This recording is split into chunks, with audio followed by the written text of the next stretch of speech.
Hello,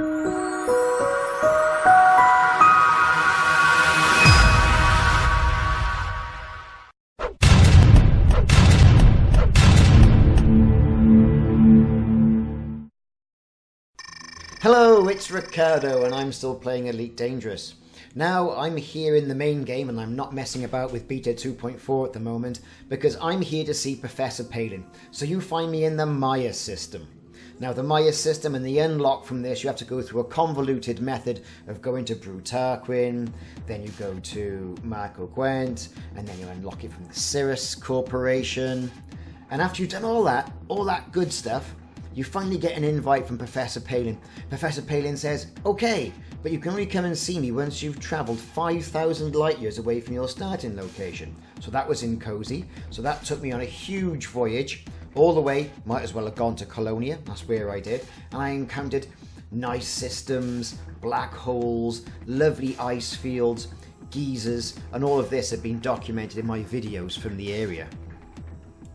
Now, as you can see from the system map on the screen, Palin is on planet 3A.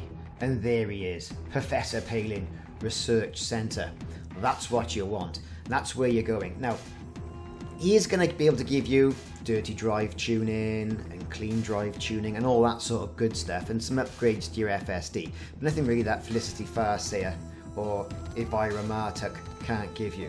What you really need from Palin, what you're really there for, is those anti-corrosive cargo holds. Well, that's what you're there for. Now when you go there, they're not an engineered item. They're not. Only thing you can engineer there, like I say, is the drives and your thrusters. So your frameshift drives and your thrusters. So Palin will sell anti-corrosive cargo holds. And that's the main thing to think about. He sells them. Now when you approach and glide in to the planet's surface, obviously you're going to see the base, but one of the first things I saw on approach is I whizzed past a Farragut class capital ship. Quite literally whizzed past it. In fact, I thought I was going to hit it.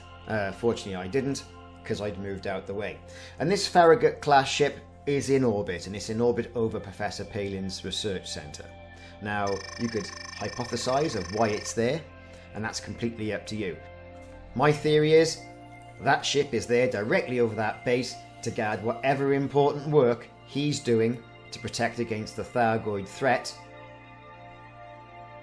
from the Thargoids.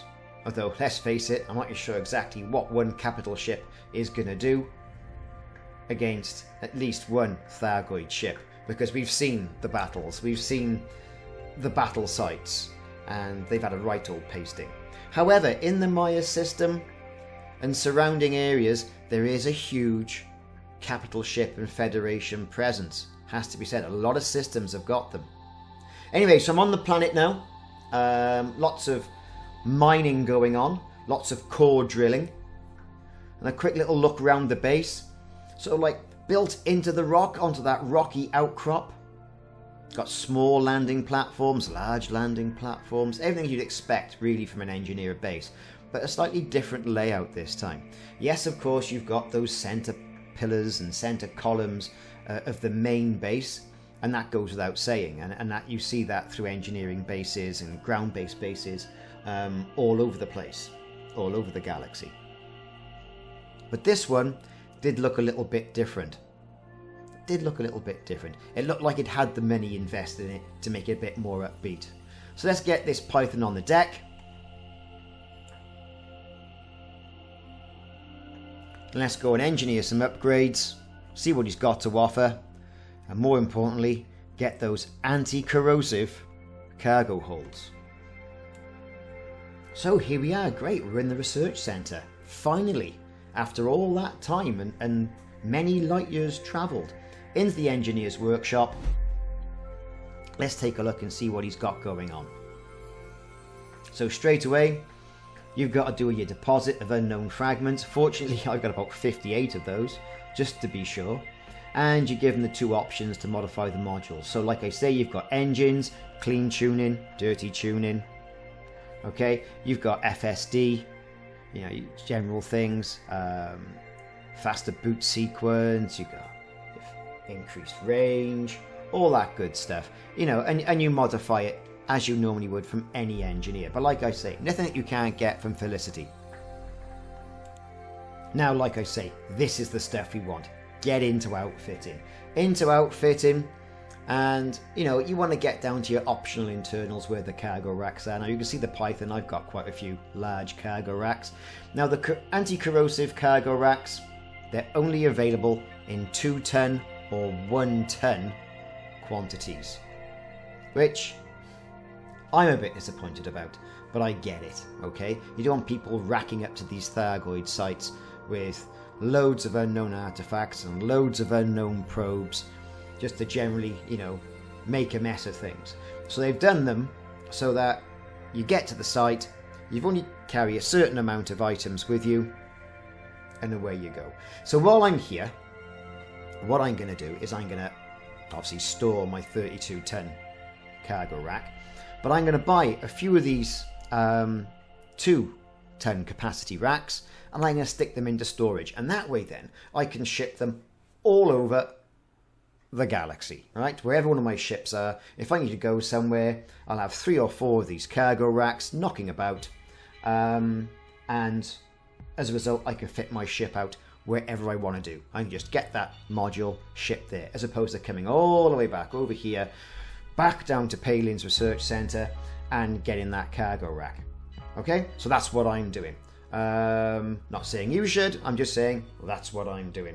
So as you can see, you can store it, or you can exchange it. I'm selling on the 1-tons, because obviously if you've got a 2-ton cargo rack and you're using 1 module space, then you're going to have to sell it on. It's probably a quicker way of doing this by putting all the larger cargo racks into storage and then just filling up your Python full of 2-tonners and then putting those into storage, or keeping 1 or 2 on the go and then refitting out. I've got to say though, Professor Palin, a little bit of an anti-climax. This big thing, oh, you've got to travel 5,000 light years away, which is a huge feat, a monumentous feat, especially for a lot of commanders. And it does keep the new commanders out the way, so you really have got to sort of do your porridge to get there. You know, so a little bit, I thought there would be more there on offer.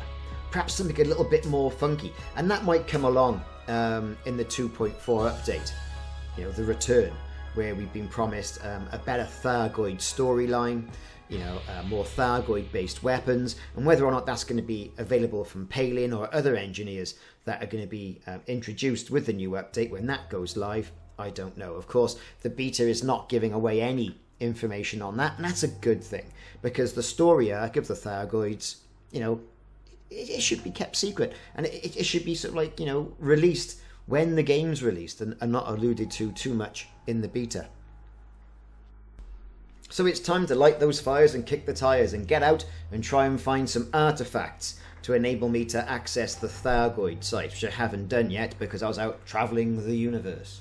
So I've been Ricardo, and this has been Elite Dangerous. This has been Professor Palin's Research Centre, where I've bought anti-corrosive cargo racks. Thanks very much for watching, and check back for more videos in the series, and if you like what you're seeing, please like and subscribe. See you soon.